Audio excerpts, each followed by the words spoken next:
Autoritetet në Florida pritet të mbyllin qendrën federale të ndalimit të emigrantëve të njohur si Alligator Alcatraz. Lajmi u publikua nga New York Times, duke cituar një zyrtar federal dhe burime të njohura me operacionet e qendrës. Sipas raportimit, emigrantët e mbajtur në këtë strukturë do të transferohen deri në fillim të muajit qershor, ndërsa objekti prej $250 milion do të çmontohet gradualisht në javët pasuese. Qendra ndodhet rreth 60 kilometra në perëndim të Miamit, në një zonë moçalore subtropikale të njohur për praninë e aligatorëve, krokodilëve dhe pitonëve, çka i dha edhe novkën Alligator Alcatraz.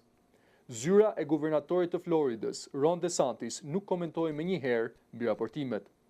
Ndërkohë, Departamenti Amerikan i Sigurisë Kombëtare mohoi pretendimet se kishte ushtruar presion për mbylljen e qendrës, duke deklaruar se autoritetet vazhdojnë të vlerësojnë nevojat për ndalimin e emigrantëve. Sipas statistikave zyrtare, nga tetori i vitit 2025 deri në prill të këtij viti, në qendër janë mbajtur mesatarisht rreth 1400 persona. Qendra ka qenë objekt kritikash të forta nga organizatat për të drejtat e njerëzit dhe avokatët e emigrantëve. Aktivistët kanë denoncuar se dritat mbaheshin ndezur 24 orë në ditë, disa të ndaluar nuk merrnin ilaçet e nevojshme dhe izolimi i zonës e bënte shumë të vështirë aksesin tek ndihma ligjore. Objekti ishte hapur gjatë kohës kur sekretari i Sigurisë Kombëtare ishte Kristi Noem.